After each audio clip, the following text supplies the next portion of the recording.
Do I love Louisiana? I love Louisiana. Thank you. Thank you, everybody. Thank you. Let's just take our time tonight. We have a long time, right? It's like whatever day. You know, I've been doing this so much, whatever day it is, who cares? It doesn't matter, right?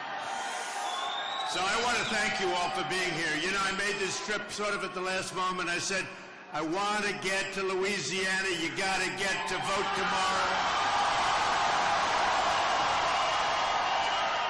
Fantastic people. You know, Willie Robertson, we love Willie, right? And Willie supported us. He endorsed us the other day. And I just want to thank Willie and his family. Great people. Great people. So, CNN just came out with a poll. Trump, 49%.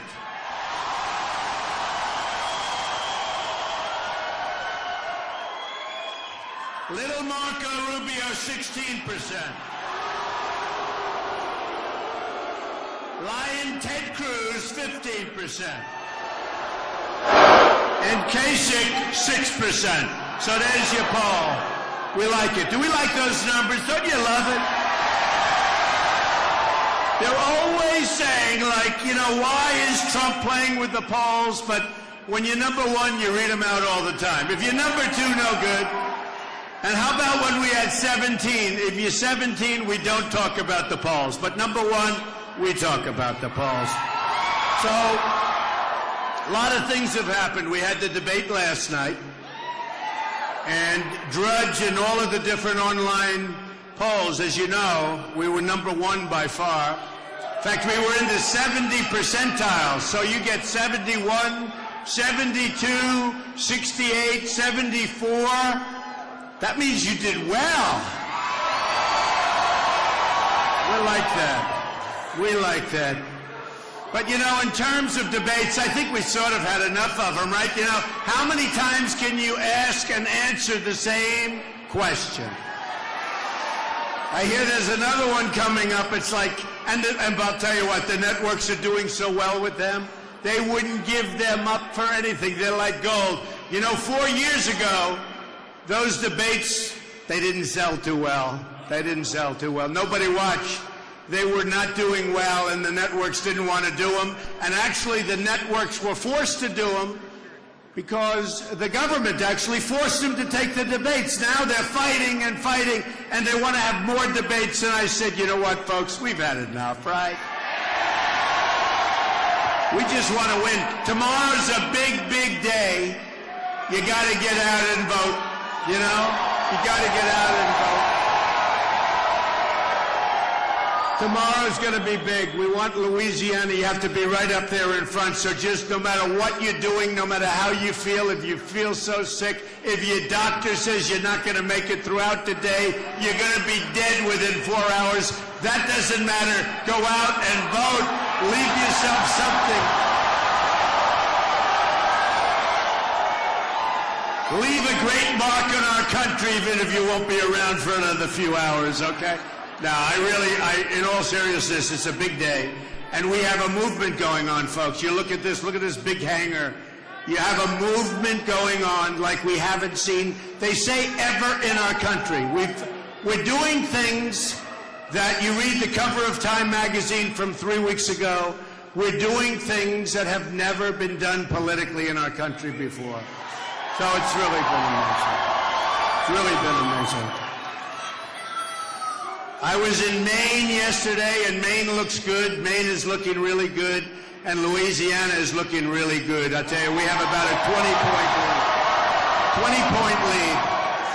So whatever you can do, you got to get out there, because, you know, movements are no good if you lose, right? Losing is you know, Muhammad Ali was a friend of mine. He's a great guy, and he would talk and talk and talk, but he'd win.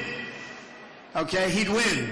And I've seen guys that talked really well, and they'd get up and they'd fight and they'd talk, fighters, athletes, they had a lot of talk, they had the great stuff, but they didn't win. You don't win, the talk doesn't mean a thing, right? I remember Muhammad, I'd say, you know, Muhammad, you got to be a little cool because this guy's tough. Don't talk too much. He said, oh no, I'm the greatest. I'd say, I'm the greatest. When he knocked him out, It was fine. If you don't win, though, you just can't get. So what we have is we have an amazing movement, but we've got to win. And we've got to win big, not just by a little bit, because we are really creating something very, very special. And I am just the messenger. Remember it. I am just the messenger. We're in this together, folks. We're in this together. And you know, when you have guys like Romney that had no idea how to win, there was a choke artist, and then he gets up and he's upset. He's upset because when he sees this happening, he never had it happening with him.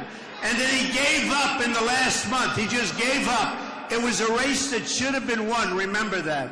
And he gave up, and now he comes on, and he's not looking at me. He's looking at all of us, okay? We have had one of the greatest things politically to happen in many, many decades. Millions of people are going out to vote that never gave a damn before. True.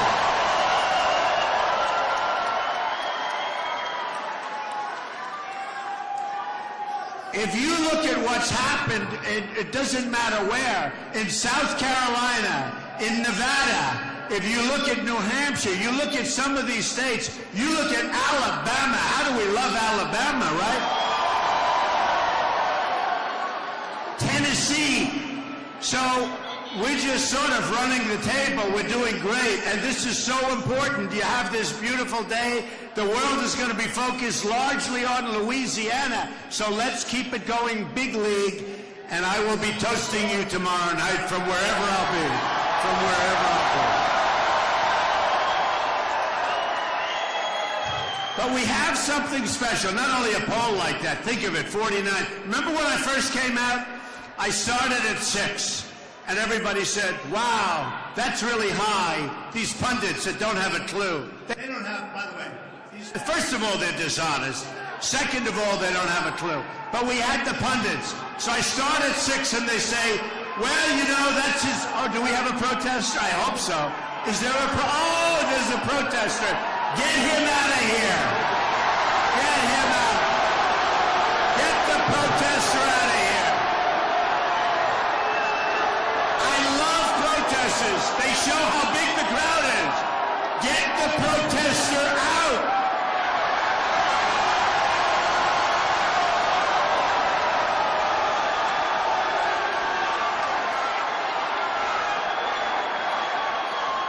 All right, get him out of here. Who needs him? You know, what are they thinking, right? We want good families, we want good jobs, we want borders, we want protection, we want military, we want to take care of our vets. Don't we sort of all want the same thing when you think of it, right? Yeah. So what's happened is an amazing thing. Millions and millions of people more than 4 years ago are coming out and they're voting Republican. I hate to say it, it's not because of Lion Ted, and it's not because of Little Margot, it's because of Trump. I hate to say it.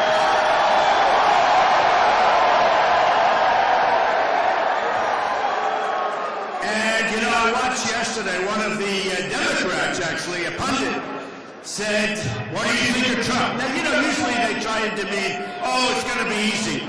And this guy's working with Hillary Clinton. Hillary Clinton. They asked him, so what do you think? And he stood. You know what it reminded me of? Remember Sylvester Stallone, who I wish he won the Academy Award. I think he should have won. I wish he did. But Rocky, do you remember when the guy was watching television, the manager, and Rocky was hitting the carcass, right, the beef? And the champ, who was great, and he was sort of a Muhammad Ali guy, and he was sitting down, taking it easy, having a good time, and the manager said, champ, come on over here. He goes, no, I don't want to watch. No, champ, you got to come over. And the manager looked, he said, or the trainer, and he said, this might not be as easy as we thought, champ. Let me tell you something. We are going to win against Hillary Clinton so easily. So easily.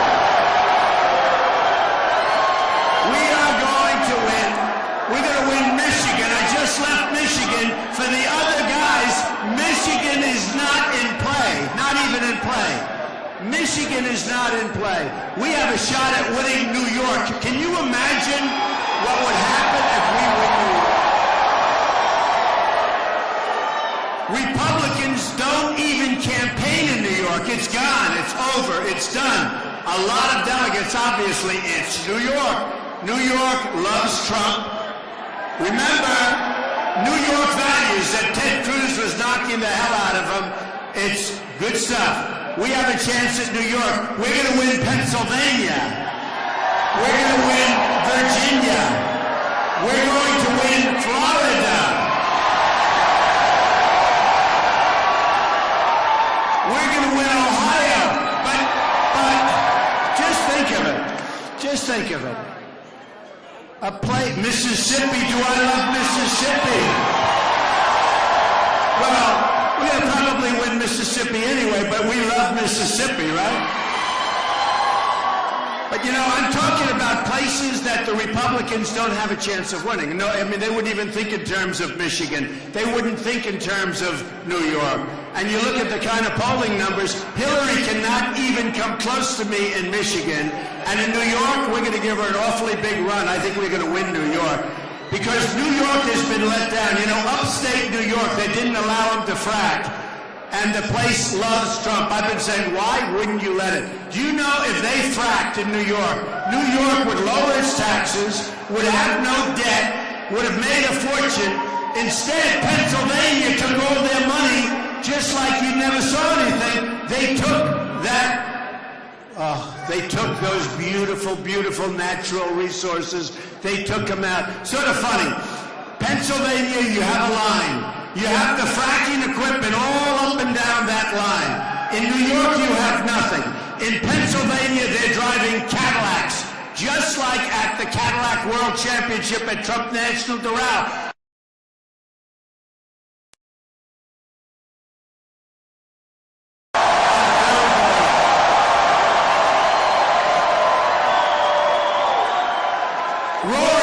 Rory's doing well. By the way, you have a great leaderboard. You have Adam Scott, Rory, Justin, and a couple of other great players. We have some great players. You have Dustin Johnson, Justin Rose, Rory McIlroy, Adam Scott, and I'm in Louisiana. What am I doing? But I love it. I love it. I love it. But I am going to try and sneak in between speeches. I will try and sneak over to Miami to Trump National Doral because that tournament is great. It's been great, and it's been packed. So I will do a sneak, probably on Sunday. I will be there, so we're going to have a lot of fun. But, so remember this vote tomorrow, but remember this. What we have going is the biggest thing in politics in many, many decades. In many decades. So, I pick up Time magazine and I see I'm on the cover again this week. I have been on the cover for the last 3 months. It has to be a record. I think it's 4 times in 3 months. Now, whether you're a great athlete, whether you're a great politician, whether you're a world leader, who's been on the cover of Time magazine 4 times? Remember this, 4 times in 3 months. That's got to be some kind of a record, right? I mean, how does that happen? It happens because of you. And again, remember this. I'm the messenger. We're tired of being the stupid people. We're tired.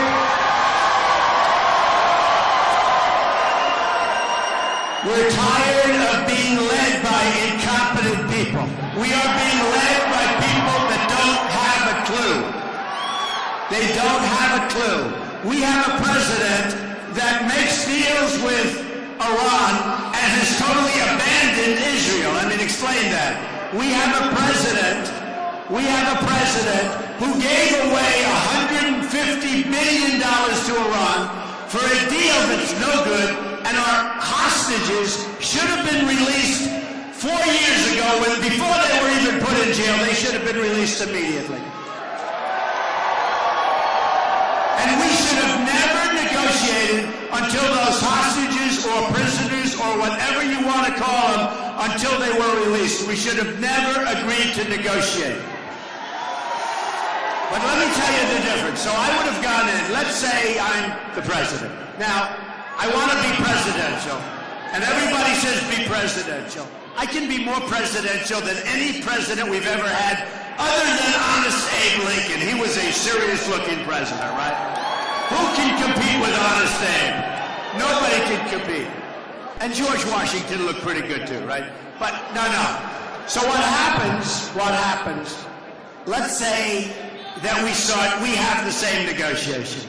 Number one, I would have said, fellas, release the prisoners. Now you gotta understand, Persians are great negotiators, always have been great negotiators. They're born with it. So we're dealing with good negotiators. When I wrote The Art of the Deal, who read The Art of the Deal? Everybody? So I would have walked in, I would have said, fellas, here's the story.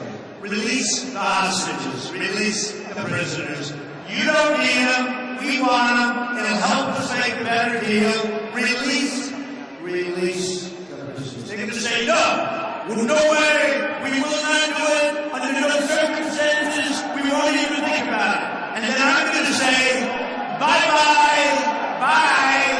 I get up, we leave, we walk, it's over, right?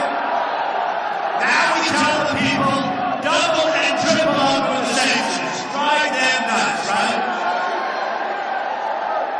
Within 24 to 48 hours, we get a call, Mr. President, we have decided to release the hostages. That's it. Okay, now we got it. I tell you, somebody loved it. Actually, a certain reporter from the New York Times loved the story. Because my father was a great guy. He was a great teacher to me. By the way, I wish he gave me $200 million like these idiots said. I got peanuts, but I got a great education, very little. In fact, I took $1 million, and my net worth, if you look, is many, many billions of dollars. Very little debt, tremendous cash flow. I filed my papers with the election, all of the federal election places, and we put them in, and the reporters went to look, and they said, wow, this guy did a great job. Now, I don't say it, and by the way, if I didn't, you would have heard about it in headlines. When you don't, you know what happens? You don't hear anything. They go dead silent, because the press is, I would say, the most dishonest group of people I've ever met. The most. That's why I love protests. See, we have this massive airplane hanging from corner to corner. And the only way they'll move those cameras is when there's a protest. Is there a protester in that corner, please? Raise your hand. Oh, it's a protester. Get him out of here. Get that protest. They can't even get into the hangar. So, no, the press is the most dishonest group of people. So anyway, but one of the reporters like this. My father used to say, son, you're too tough. You don't have to be. Take the lumps out. I remember him. He was a wonderful guy, good negotiator, natural negotiator. He built houses in Brooklyn, Queens, and a good guy. I learned so much. He'd say, son, take it easy. Take it easy. Son, just take it nice and easy. Don't be so tough. Take the lumps out. He used to use the expression, take the lumps out. He used to say, nice and easy. Nice and easy. And you know, after years on Earth, so here's what would happen. Our hostages now land. I say, are they on U.S. soil? Yes, okay, they're now safe. So far, cost us nothing, right? Now I go in, second. Now in the old days, before I learned from my father, I learned a lot from my father, I'd say, we are not giving you the $150 billion you'll never get it. And they get angry, and they hate us, and they leave, and it would take years before we get back, right? But there's no way I give the 150 bills, or as they say, the 150 big ones. So now, take the lumps out. I go like this. I say, fellas, we have a problem. We're a debtor nation. We have no money. We're totally busted. We owe $19 trillion with the ridiculous budget that was just approved, the omnibus budget, the dumbest budget I've seen in a long time. With the omnibus budget, in a short while, we're going to own 21. Remember this. We're going to owe $21 trillion. Most people people, even people at high levels, they don't even know what that means. $21 trillion. Say, fellas, we're busting get no money. I'm sorry. I want to give it to you so badly. I want that money to be yours, but we don't have it. We won't be able to give you the $150 billion. I'm sorry. Now, here's the other side. That's terrible. That's and you take a little abuse for a couple of minutes, and then probably you walk away. Then you again ratchet up the sanctions. Now you come back and you don't have to pay the $150 billion. Wouldn't that be nice? Wouldn't that be nice? Wouldn't that be great? And by the way, 100% we get our prisoners back immediately. 100% we don't. I don't mean like 98.7%. I mean 100% we don't have to pay the $150 billion. We have people running our country who are grossly incompetent, and we've got to get rid of these people. And that includes Hillary Clinton. That includes Hillary Clinton.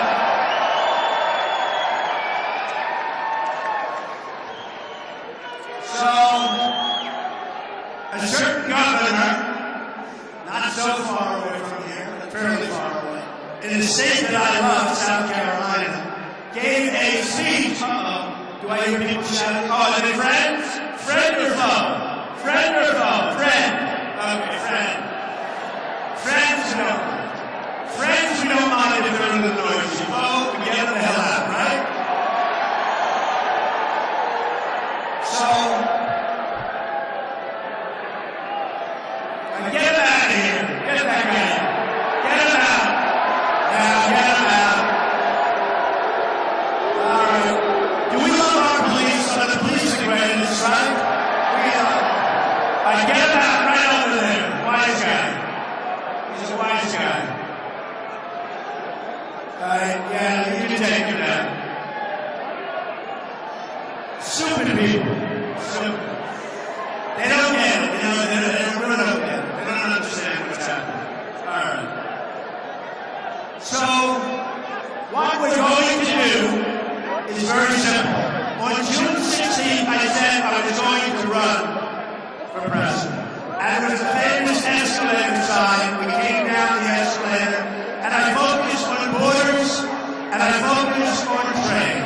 Because our country is being absolutely destroyed with bad trade deals, and we're going to change it. We have Carl Icahn. We have the greatest business leaders in the world signing up.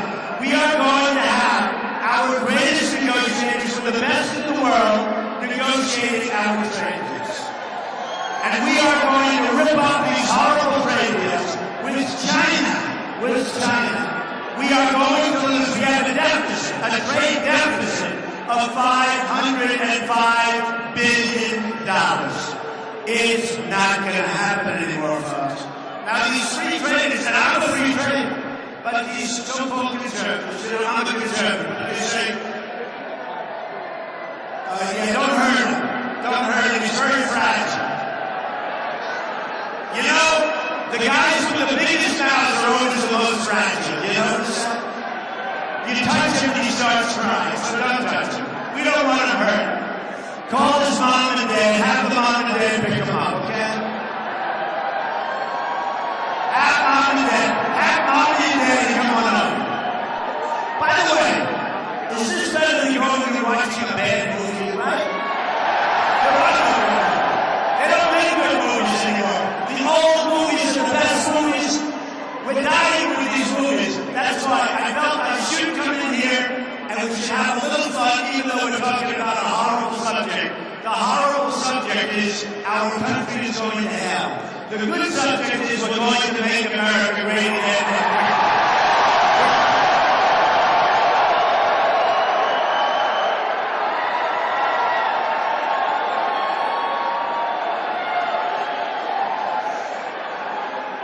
So I came down here, and by the way, I have a very, very special friend here, but he's more than a friend.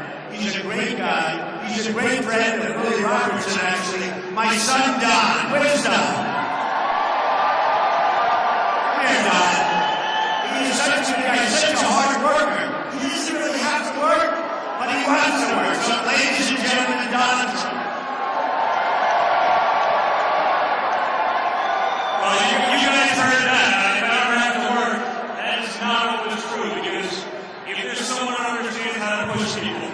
there's someone that understands how to get people to work, it's my father, because he brings up a good point. We could have gone a very different path, but when we were growing up, he made sure we understood the value of the dollar.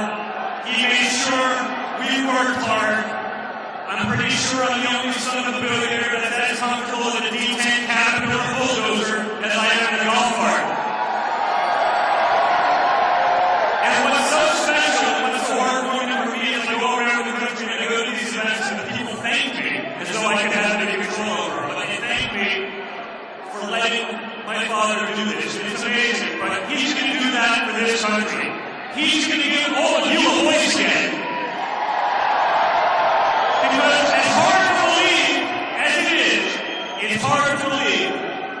But our elitist politicians and the establishment, they don't care what you all say. They tell you what you want to hear, and then they go do whatever the people writing the checks for their campaign want.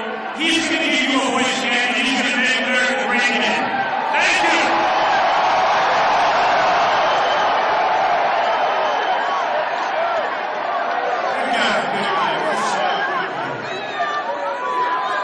And I noticed right in the middle of his speech, there was a protest right over here. Did you get it out?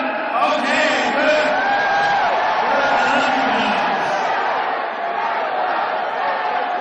I saw my people put up your hands. That protester had a hard time. He had a hard time. Thank you very much.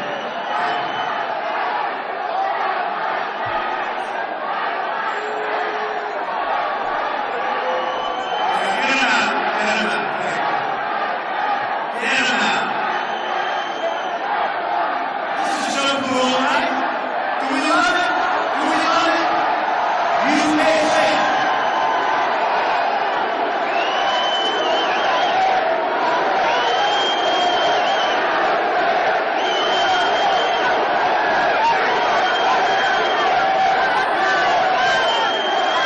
One thing I'll tell you, we have passion. We have passion. That's why it's talked about all over the world now. We have passion. You know, they used to call it the silent majority. Now they call us the really loud, really noisy majority.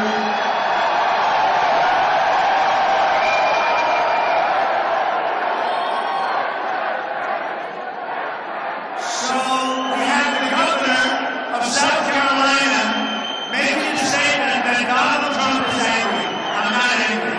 I'm not angry. I'm basically a very happy person. But when you look at what's going on in our country, we have a right to be temporarily a little bit upset. And boy, are we upset. Yeah, get that guy out of here, please. Thank you. Get him out. Come on, let's go. Move. We gotta get him out fast. Very disruptive. You haven't noticed the guy's swinging his fist. Now, our guys are, tough. But he's swinging. And he's hitting people. And you know what? If we hit back, we end up with the front page of the paper. Oh, you're hitting back. It's a disgrace. Get him out.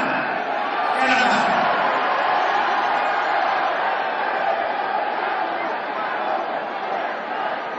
Look at those cameras, how they turn. Look at that. They never, ever turn. They will never show how big a crowd is unless it's a protester, because they're the most dishonest people you'll ever see. So, look at those cameras. Look at those cameras turning like presidents. Look at that. It's really disgusting. Those cameras will never, ever. I go home, my wife has no idea if you got a big crowd or not. They never, ever turn unless the signs of trouble like a protester. I get them out. I can't believe that in Louisiana it takes this long. What's going on here? In Louisiana it takes this long. That's not good for your reputation, I have to tell you.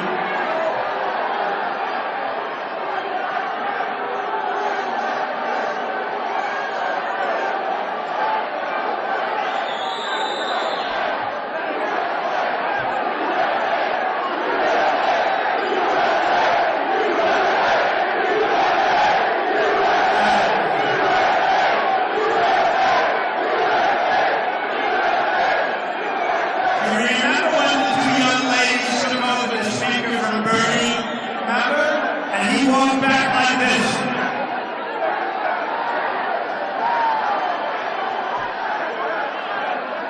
They just spoke. My speaker will never be taken over, folks. It's you that is speaking. But I remember that so vividly. It was so sad. It was so sad. All right, thank you very much. Get that guy out of here. What takes so long? What takes so long?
All right, let's go. That took a long time. I can't believe it. I can't believe it. See, the old days it would take so long for us to stay with you. We're in a little bit of a different world today, so that's all it is. So, this began on January. Remember, I started thinking seriously January 1st. On June 16th, I came down the escalators. It was about borders because we need borders, and we will build the wall. Remember that. We will build the wall.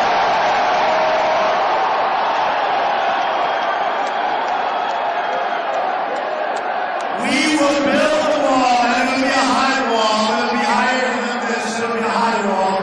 It'll be a real wall. And who's going to pay for the wall? Who? That's right. Now, if you look at the ex-president of Mexico, you saw that, Vicente Fox. You take a look at him. He was interviewed 2 or 3 days ago, and the anger was unbelievable. Now, the good news is he said, we will not pay for the wall. He used to say, we will not let a wall be built. So now at least he knows the wall's going to happen, right? And then he said, we will not pay for the, and then he used the F-bomb. Can you imagine if I used the F-bomb? Would I be in trouble? Would I be in trouble?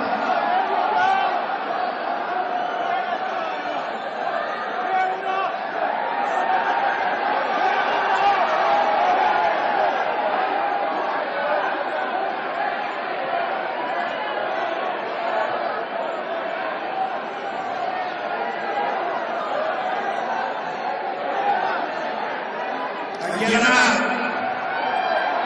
Get him out. We don't want troublemakers. We want him out.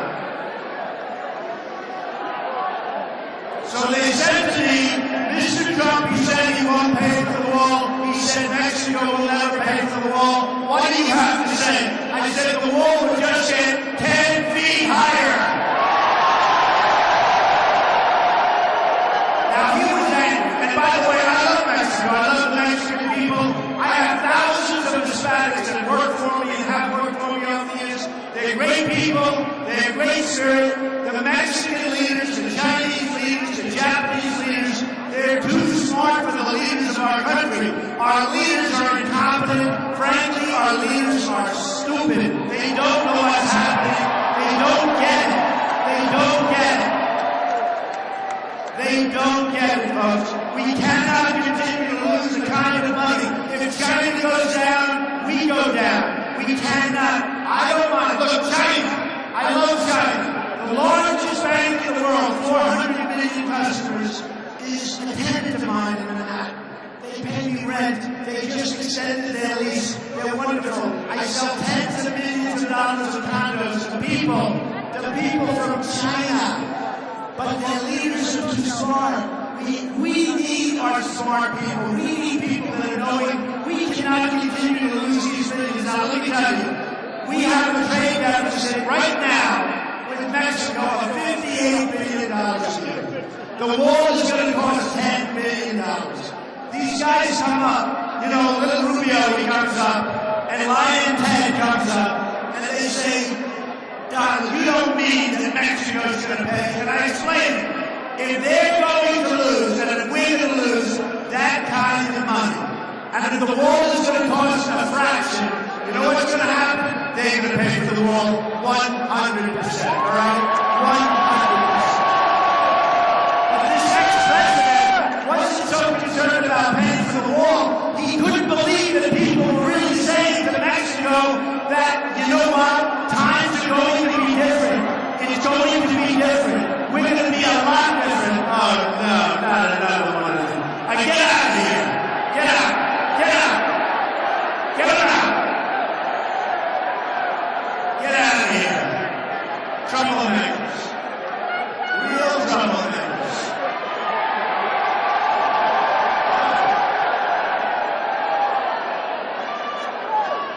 This is a wild evening. This is one hell of a way to spend a Friday evening, right? We love it. Beautiful weather. Oh, I'll tell you, it's a little bit hot under here under the lights, but beautiful weather, beautiful, beautiful people, some nice protests, which we all love because it makes life exciting. Let's keep it going. So, we are not going to allow other countries to continue to rip us off. We cannot do it. We had zero growth last quarter. Zero. We're not growing. Our country gets bigger and we're going down. We are going to change. We're going to use our great business leaders. We are not going to let Japan come in, bring in billions. I mean, did you ever see the boats in Los Angeles? They come in, millions of cars come in. We sell them practically nothing. We're not going to let it happen anymore, folks. We're not going to let it happen. So, what we're doing, and you know the other thing, our leaders, if you want to use that term, our leaders don't understand that we have all the cards. We have the cards. They're not the cards. We have the cards. Because we're the pot of cash. We have the cards. For China to take advantage of us like they do, it's the single greatest theft in the history of the world what China has done to our country. We have rebuilt China. You go to China, you go to Japan, you go to Dubai, you go to all of these different places, and I'm not blaming them. I think it's great if you get away with it. I'm blaming our leaders for not knowing what they're doing. I don't blame them. You see trains that go 250 and 300 miles an hour. And then you come to New York and you see trains that were developed hundreds of years ago. Chug, chug, chug. We're going to change it, folks. We're going to change it. We're going to become a great country again. We're not going to become...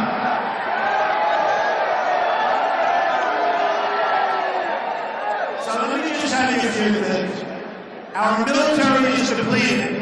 We're going to build it up. We're going to build it bigger, better, stronger than ever before. We're going to knock the hell out of ISIS and end it. We're going to knock the hell out of them. We are going to have the biggest, the best, the strongest. It is totally depleted. One of the generals, General Oriano, recently left. He was on the program. Always on the program. So generals are always on the program. I don't want my generals on television, right? We want to have them be unpredictable so the enemy doesn't know what's going to happen. But he said that our country is in a position of unreadiness like never before. Can you believe that? Number one, he shouldn't be saying it even if it's true. He should not be saying it. But number two, we're going to make it very, very ready, folks. And hopefully we'll never have to use it. But we're going to make it very, very ready. The other thing, we are going to take care of our veterans. Our veterans are suffering. Our veterans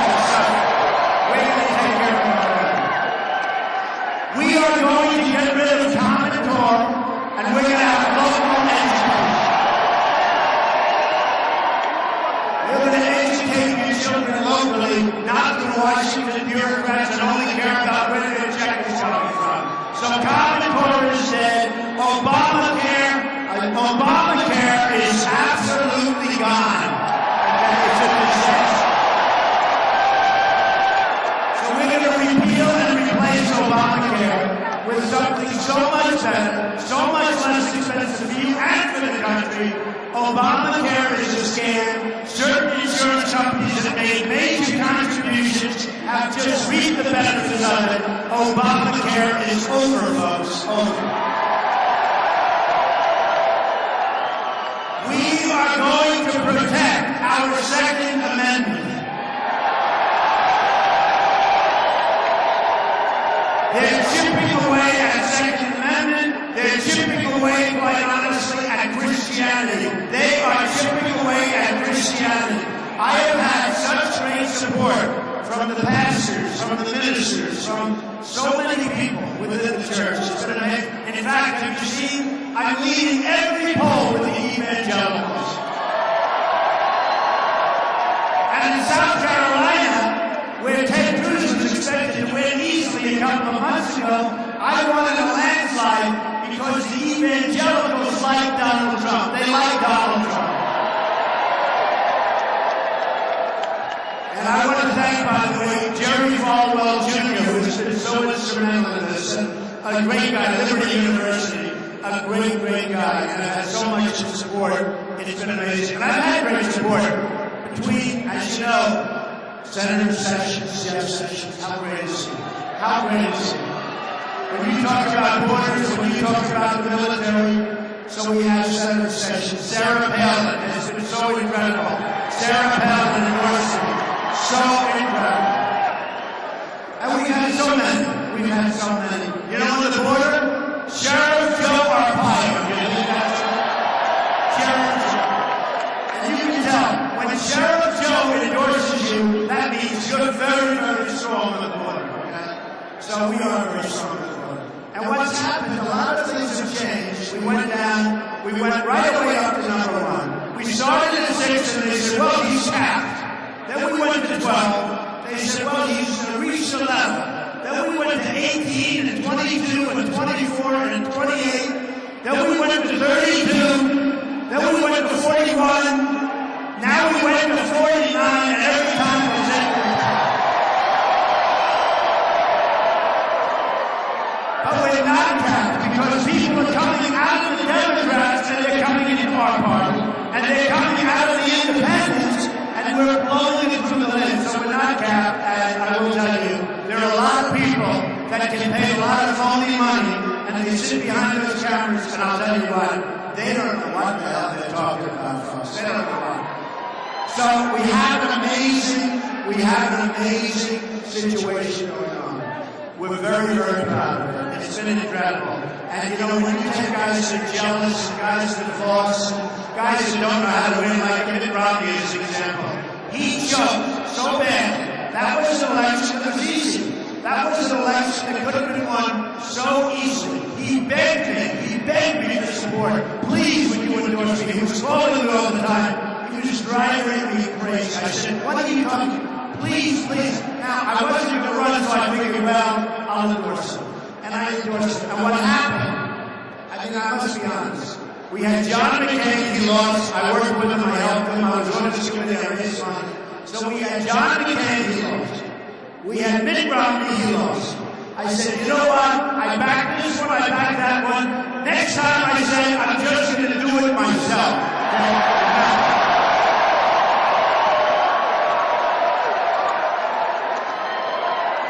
So, a lot of the polls are showing we beat Hillary